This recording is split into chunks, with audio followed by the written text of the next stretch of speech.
Good morning YouTube. So today is Wednesday 25th of November. So I am heading over to Lisbon to train back with James Melville today. He is a couple of weeks out from BNBF finals this year. So my missus thought it would be a fantastic idea to go and swim in the sea this morning. I don't know why, obviously I didn't fancy that. But she's pretty shredded, so I don't think it's probably the best of ideas being that low body fat, but she has got a wetsuit, and I am going to just handle the dog, Indy. Probably going to need that jacket myself. So anyway, well, I couldn't have asked for a better morning for it anyway. So I'm looking forward to training later, but yeah, I think I'll leave the swimming up to them, to be honest. But anyways, catch you soon.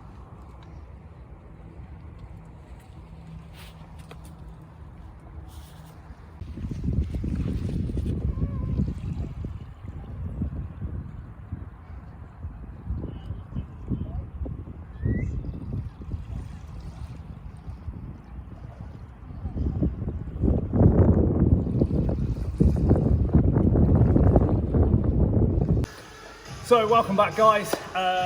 Where are we? This is the, I guess, kind of second video off season, post show, and now 3 weeks post show.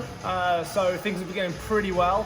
Obviously, I'm not in the usual setup, not in Gym Unity Burton, so we are over in the compound room in Lisbon with my good friend James Melville. Welcome, James. Thank you. So you might notice that, yes, we do look a bit alike, and no, we're not brothers. That face too. Yeah, the diet phase as well.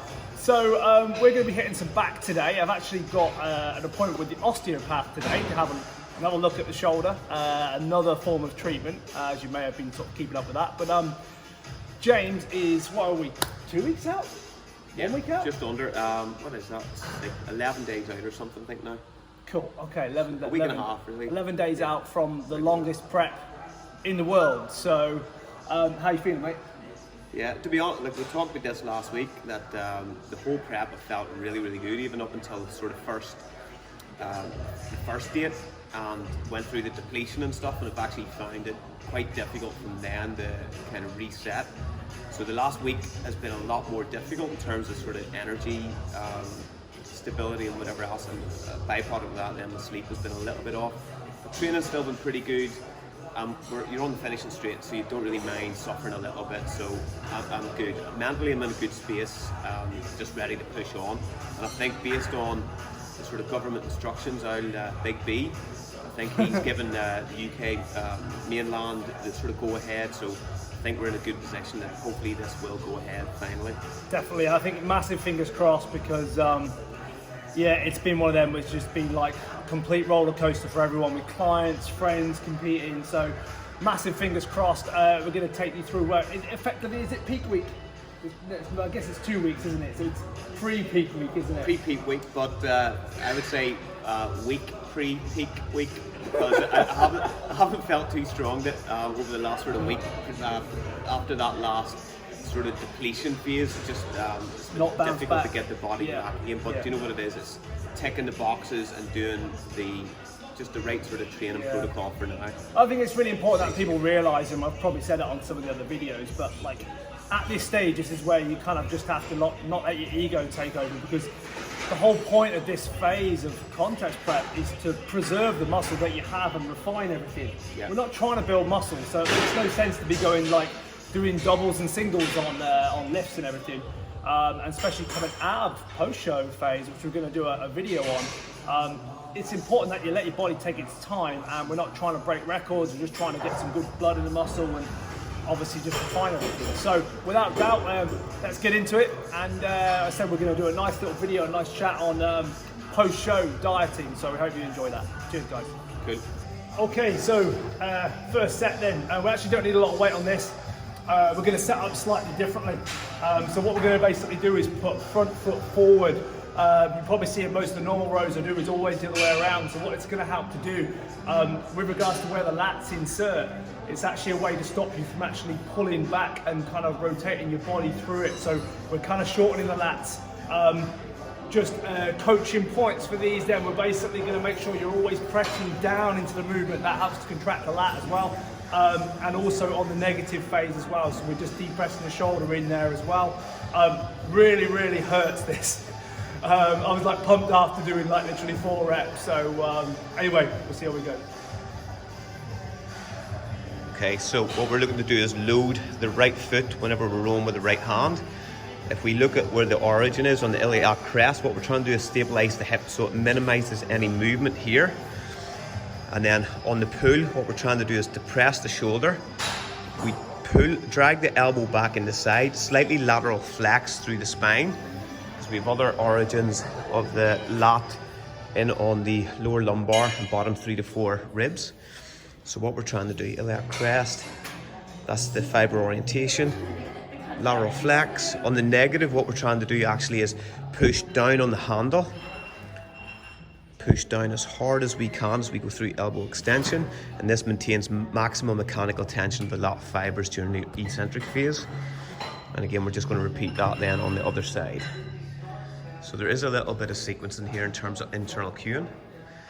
Stabilize the origin, number 1, origin here, and bottom 3 to 4 ribs. So imagine that coming across, and really make that negative as difficult as possible. Downward force, as if we're sliding down the handle the whole way through elbow extension.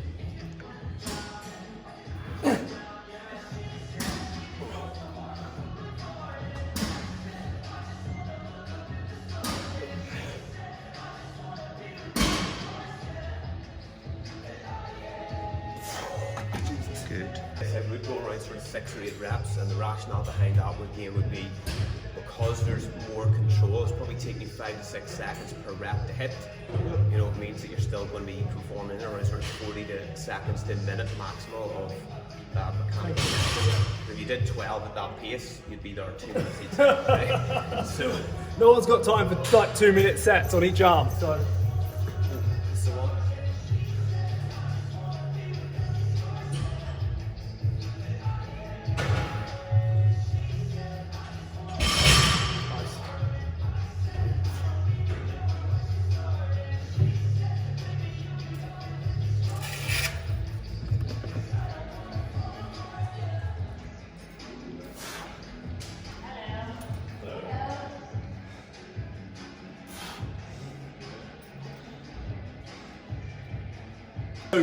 Exercise 1, a little bit of a difference today. Going to start with the plate loaded row, single arm. Just going to do this with a little bit of a difference, just trying to engage the lats a little bit more rather than just kind of moving weight from A to B. I'm going to get James to give you a nice little, how should we say, breakdown of the movement, and just obviously talk you through it. As I said, a little bit of a different workout today than kind of the normal conventional one. So we hope you guys enjoy it anyway.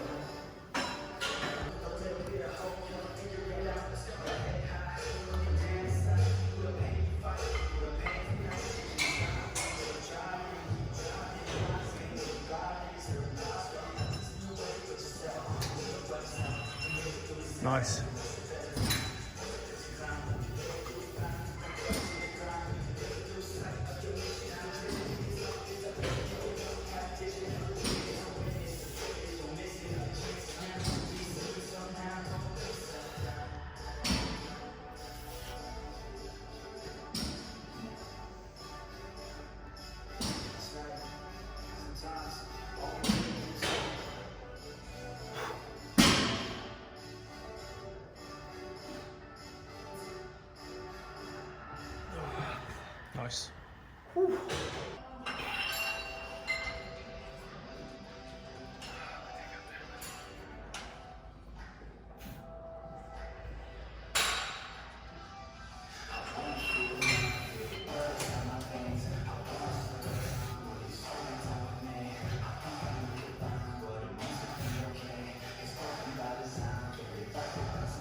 Okay, so top set, last little tip on these.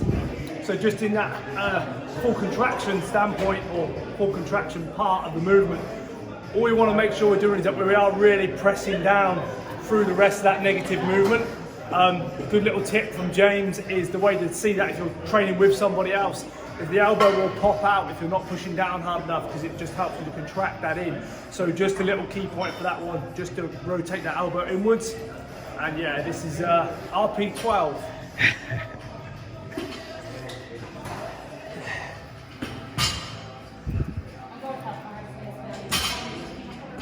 So it's only 40 kilo per side, but it feels 80. So that's what we talked about on the negative. If you push down the handle, the elbow mechanically will be pulled in. You don't need to cue that. If the elbow stays out from the rib cage, it means that you're not creating downward force through the handle. We tend to use lower rep ranges here. 6 or 8 is preferable, because if you do 12 with this amount of slow tempo, you'd be there for about 2 minutes. This should be on Rob's limit here. Push down. That's better. You lost the top half of that rep, Rob, in the negative. Push down as hard as you can. Let's go. Push down. Whole way through. That's better. Woo. Don't worry about your arm, that's fine. Okay, so kind of like a hammer row, but it's made by some, I think it's Gym Shop or something over here. Yep. It's just, as James would say, a slightly nicer version actually, so it's like hand-picked. So low row, so obviously normal setup. Kind of vanilla ice cream on this one, as far as nothing too technical with it. But basically what we're doing is just trying to put the contraction through this finger as opposed to your little finger. It's supposed to actually help it rotate into the top of your back, as opposed to pulling on your little finger will kind of make you sort of row in more, if that makes sense. So it's a little pro tip, but something that does make a bit of a difference if you try it yourself. Last little thing on the negative portion of the movement, we're really trying to keep them shoulders tucked back as we come forward, not just letting our shoulders roll forward as we're coming out of the movement. And you really feel the difference on this one, so give it a try. Okay, this is top set.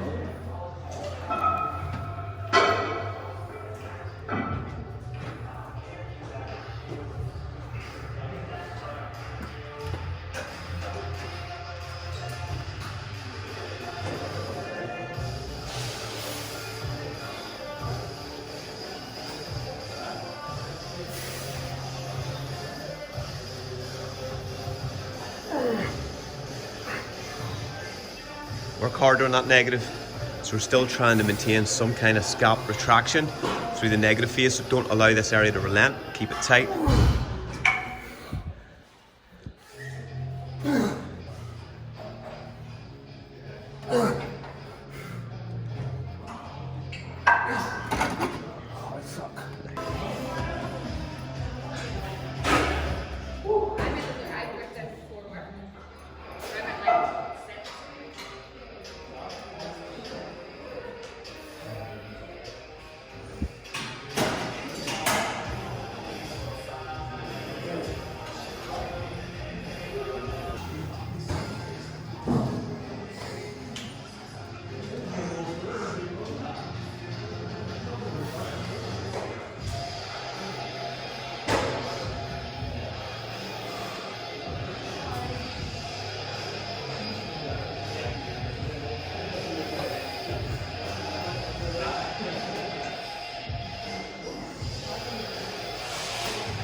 Good.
Okay, so third movement, one arm dumbbell rows.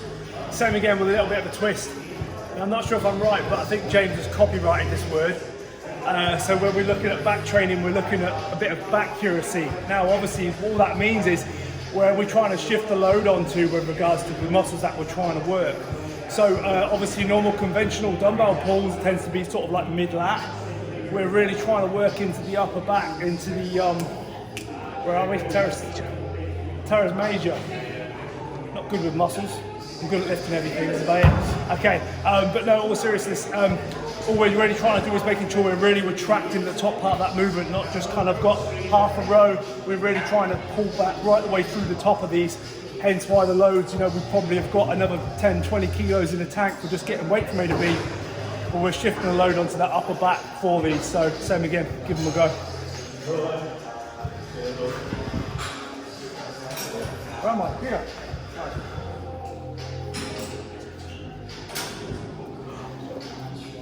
Yeah, so targeting into areas such as the teres major.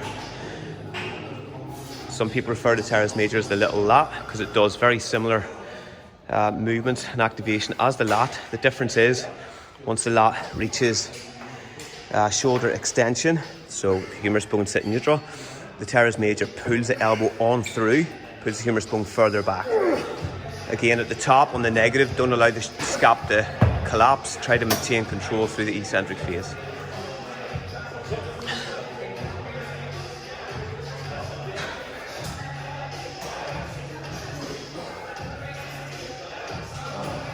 Be tight on the negative. That's it.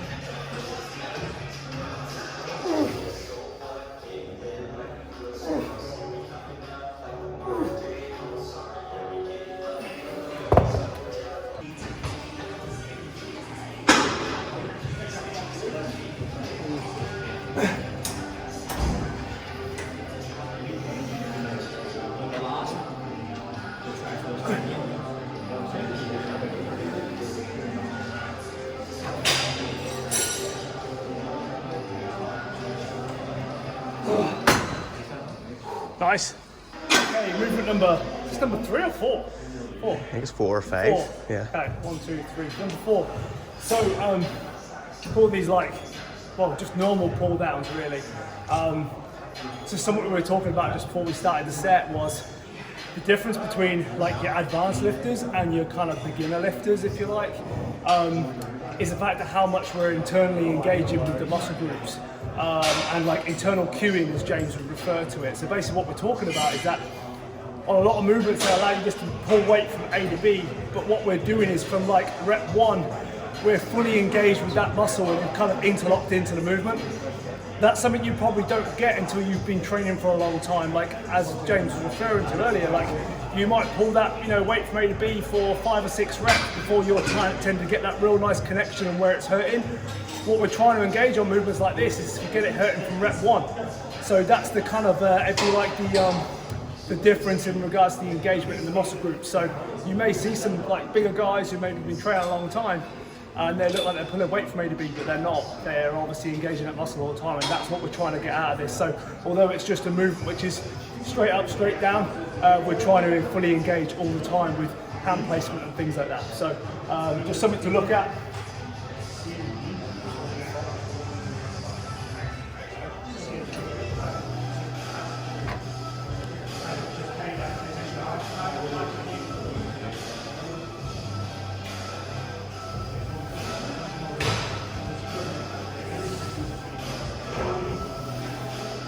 Yeah, so as we can see on the movement pattern, concentric, we're trying to pull down, again using the little finger, trying to activate harder on the handle, just creates a more definitive line of pull. On the eccentric phase, we're actually trying to imagine stretching the handles out laterally, and again this allows the scap to protract as it upwardly rotates, like we did on a previous exercise last week, which was on Rob's Insta stories. Okay.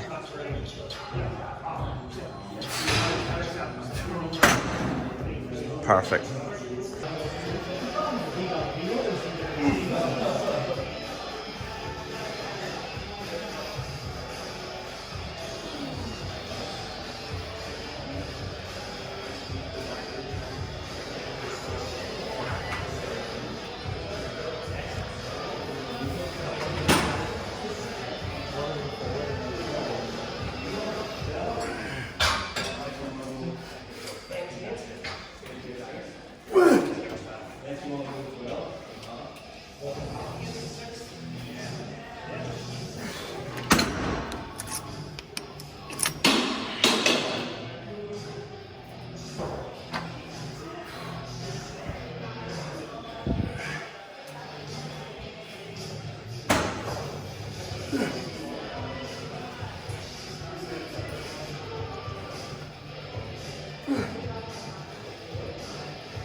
ease out here. Yep. I'll just do 6 reps in, leave a bit of time for the last Cool.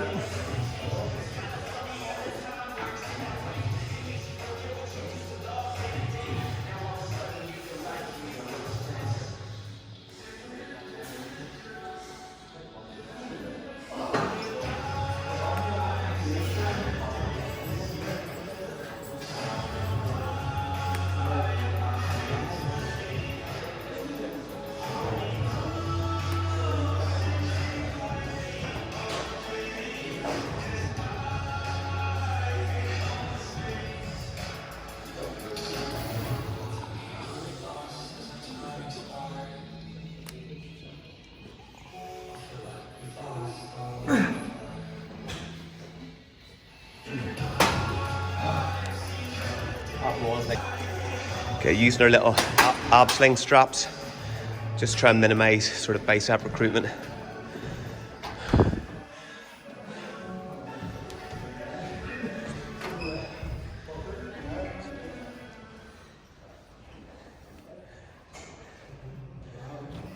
Good.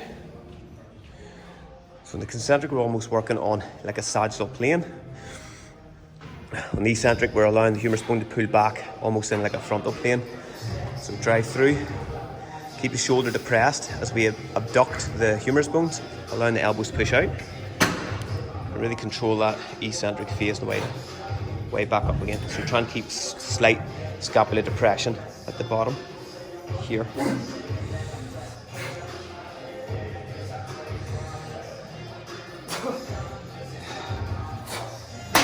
And that's the fatigue gasp right there.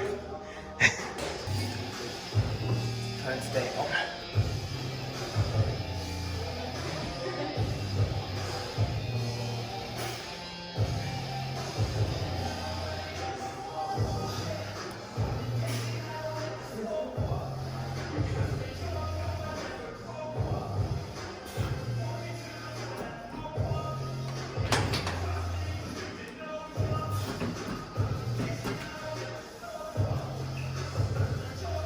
Excellent, man. Come on.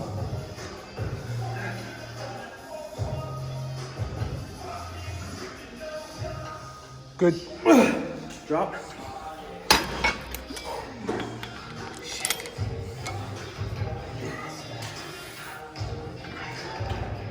Come on in.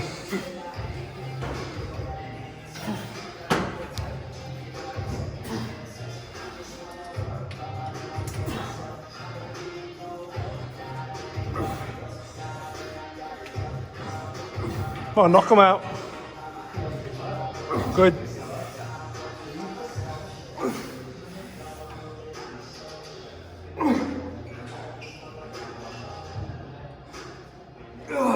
Good. Okay, so just making sure little mistakes on these, just leaning back too much and start to fatigue. So just trying to keep your sort of sternum or your abdomen on top of the seat. So.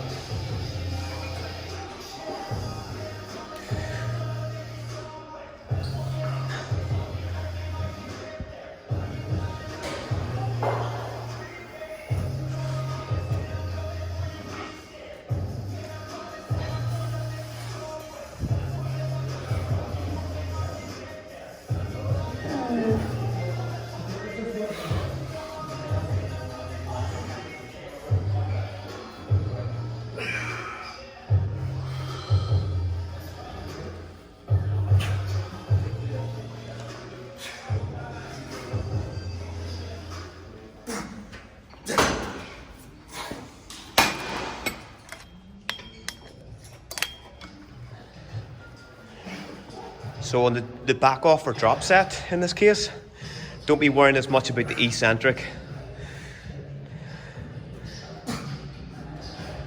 So we're focusing just more on concentric, trying to put a wee bit more blood volume into the lats.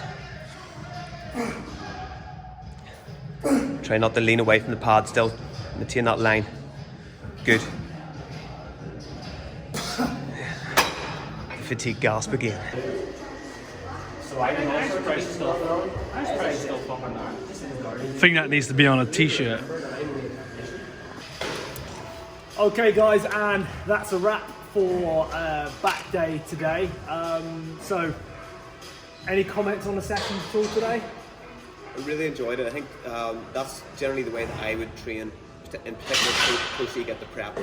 You have to be, there's a terminology a lot of people use at the minute, like accuracy, and it's something that I've tried to train with over the last probably 5 or 6 years.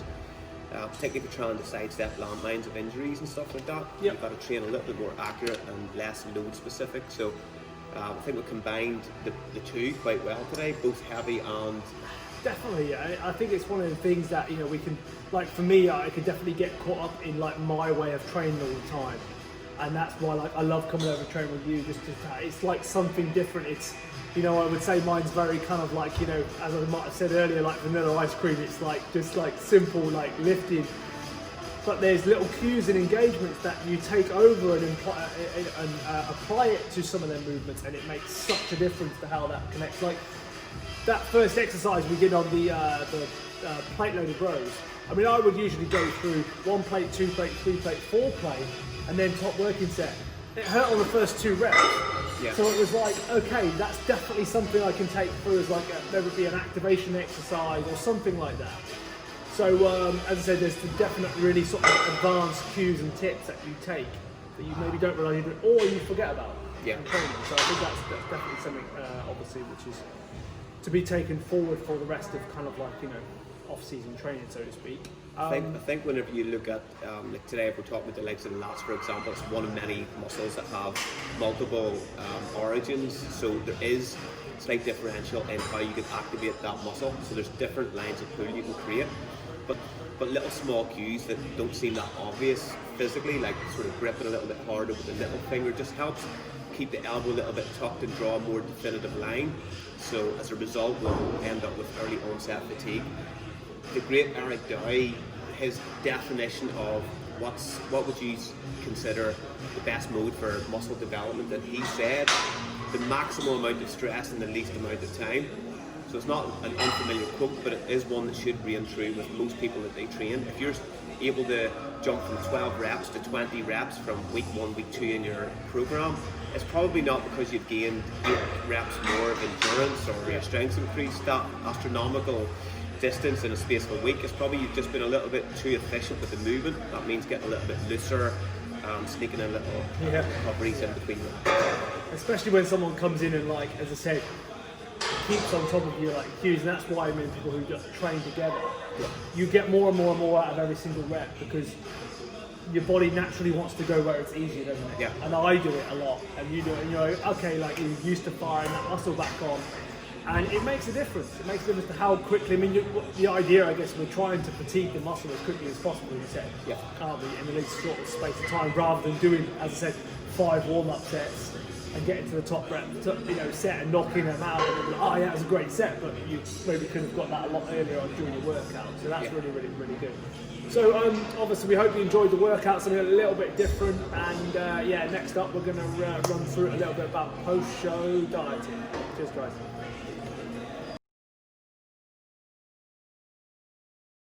Okay, so something I just wanted to touch on was post-show competition, or post-show phase, I guess, or reverse dieting, however you want to call it. I thought you would be a good candidate to talk to about this today, because I know you've had some few issues and stuff in the past, but what would you say, like, for you and the clients maybe that you coach and things like that, like, what do you feel is the kind of best approach, like, coming out of the show? Like, what do you feel is the work, you know, what works best? I mean, are you kind of one of them who, like, really wants to go through that slow reverse? Or are you kind of someone who kind of, you know, just wants to kind of get the calories back in and get back to normal? What's your best advice, I guess, for the guys out there listening? First of all, before we even get to that stage, I talk about from the very start of prep, or as I start to work with a client, you try and set them up sort of psychologically for prep and where the finish line is. And a lot of times the finish line means just everything could fall apart. What you try and say is, don't buy into the fact that, you know, you're craving all these foods, because particularly on social media, people get influenced. It's like, oh, that bodybuilder, he wants to eat a lava cake, which is, you know, 5,000 calories, and he'll do it in one sitting. So you kind of end up craving foods that you probably wouldn't even have been thinking about otherwise. So set yourself up like that. It's like, right, look, don't create cravings or anything like that, because most of those things are false. So instead of thinking about the finish line being there, we're just trying to move it back and consider, actually, like a boxer doesn't aim for the thing that he's trying to make impact with, he's trying to punch through it, so that you have to bypass that finish line. So that's the same consideration. Now, I recently talked about on a podcast with Peter Bell on Qualified Nutrition podcast about sort of coming out of a post-show. And I say to a lot of my clients, look, the first thing that you want to do is try to reach out to friends and family, people that you haven't been able to sort of socialise with or break bread with, if we use that term. So set those up. So it's not necessarily just about the nutritional aspect, it's about trying to get a better mental state, feeling well-being, and good mental health in terms of reach out to people. So factor that in, and on those nights, literally don't worry about calories, don't look at the menu and go, that's the 600. Have those occasions where you can just go out and be loose with it.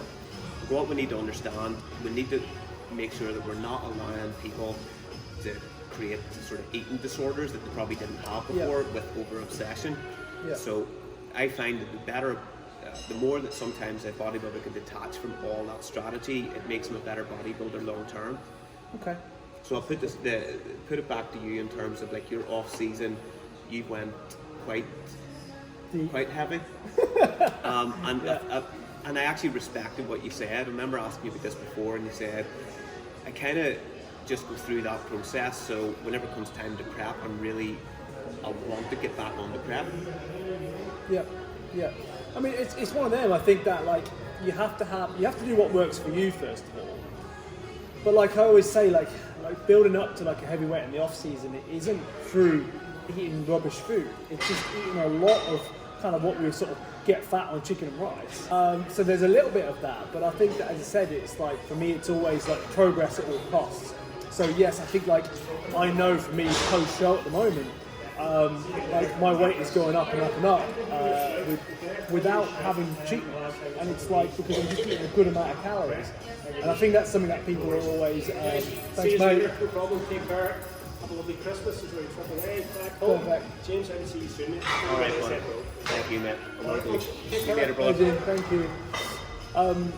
So it's one of them things you almost have to kind of sort of go through that phase with regards to like your intake and getting there. Lost track of thought a little bit, but that's all right. So for me, the reverse diet process is different, and that's what I was wanting to come to on the podcast. Was it depends on the condition of the athlete. Yeah. So if somebody is 8 or 9%, do I need to be that patient with a reverse diet protocol? Potentially, they're not lean enough, or there's been hormone damage, if we can call it that. Yeah. So it's pretty much straight protocol. I would definitely say that. Like, I would be more. I say probably the best I've been previous in post-show phases is when I probably haven't achieved proper contest condition. And what I mean by that, because obviously that phrase gets banded around a lot now as like a negative thing. But if you've taken towards, if we use the kind of dig in the ditch analogy, if you're way down in that ditch, to get back to kind of like recovered state and when you feel normal again, you're going to have to put some calories back in to do that. And some of that is mindset. But if you're still fat when you're on stage, as you said, you've not gone through them processes, and you've probably not gone through them processes as far as like having the food cravings. But I really do think that is something that you train to deal with, because after a show at the moment now, like I'm more concerned about, when am I going to find a nice bottle of whiskey and a couple of cigars, as opposed to where am I when I was 22, I would be on looking at TGI Friday's menu for months on end. Yeah. So as you said, it's about, dealing with them and things. So as far as just, I guess, sort of a final thought then really, is there anything in particular that you would say like would be like a good strategy? Like, I mean, are you like wanting to get your clients, like a plan going forward? Are you wanting to have some downtime? Like, what's your kind of like take on what would be the most optimal approach for what you give your clients or yourself? Again, if we take out the individuality between somebody at 4 or 5% sort of 8 or 9%, the strategy would be completely different there. Cool. If somebody's 4 or 5%, then I would be saying let's get you back up to around 8 to 10%, where you're probably going to be a little bit healthier. Yep. At that point, we're maybe starting to gain a little bit of like homeostasis. For somebody that's still at 8 to 10%, the strategy's just carrying on as well. In most cases, with clients towards the latter stages prep, I would have them on sort of lower fat and try to favour like moderately high carbohydrate. So I'd probably be looking to start increasing fat intake first once I go full shift. It's one of them. It's very, very individual on regards to like, rather than like blanket advice. It does depend on where you've been, where you've got to. But ultimately, I would say like the best advice is if you need to go through that stage where you're putting some calories back in to feel more normal again, then you almost just have to do it. The amount of times I've maybe coached clients in the past, and it's like, you have to be really, really strict with your food. No matter what I say, they are not going to listen because they're, that sort of hunger hormone and the fact that you just don't want to be on a diet anymore. You've almost got to experience that for yourself to go through that for the better way. And then down the line, when you maybe get a bit more experience, like for me this time round, I've not been so fussed with food. So I think that ultimately you have to kind of do what you want to do. But as you said, it's not, we don't want to get into the point where you're just like eating just a ton of crap food every day. There has to be some structure put in place so that you can capitalise on that post-show rebound, get the quality of muscle back on, and not just be that you've just gained 20 pounds of fat and you've not, I said, going to the gym, do some cardio. Don't just stop all them nice processes you had, like getting up and rehydrating, go for a walk in the morning. Like you've got to take some of that with you post-show for sure. So I think we've talked enough. We probably could talk for hours on it, and I'm sure at some point we'll probably get James on for maybe a bit of a podcast or something like that. But anyways, as I said, hope you enjoyed that little bit of a difference today. A massive thank you to the compound room and yourself, for having us today. And we hope you guys enjoyed the training session, and we'll speak to you soon. And obviously, good luck to you for the BNBF. Yeah. Thanks, mate. Yeah.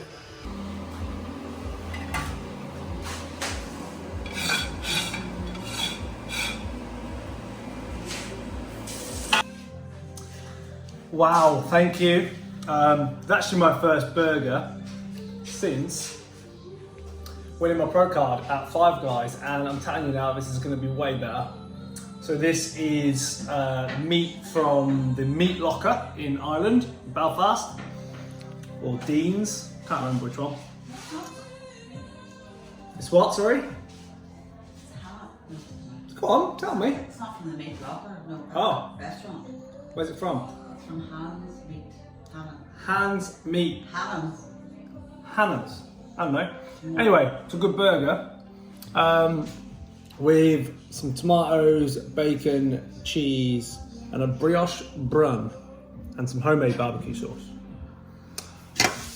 Bon appetit. Yeah.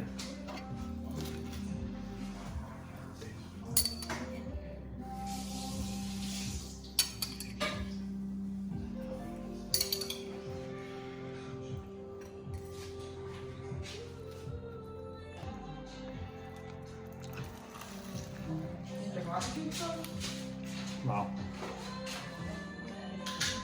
Way better than a Five Guys.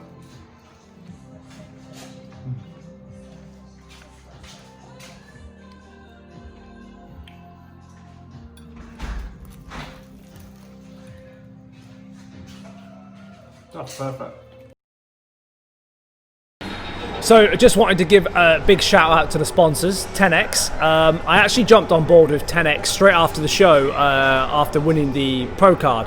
The reason being, actually, like a lot of the times when you get approached by companies, and I've worked with companies in the past, it's always one of them that you can maybe feel a little bit skeptical about. But one of the reasons I felt it was a really good fit for me, first of all, was just they actually approve a lot of their stuff by Informed Sports, which for anyone who knows about the supplement industry and trying to get products to be sort of cleared by Informed Sports, basically what that means is that they're kind of WADA approved, so it's okay for people in the Olympics, for example, to use them.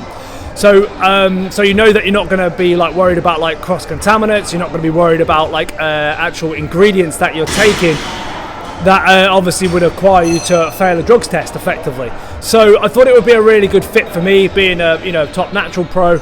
and it's been great so far. Some wicked products on the market coming out. They've got the Inform Sport pre-workout, BCA so far, and also one of the vegan proteins. So head over to 10X, check them out on their Instagram page, and give them a like, give them a follow. Cheers.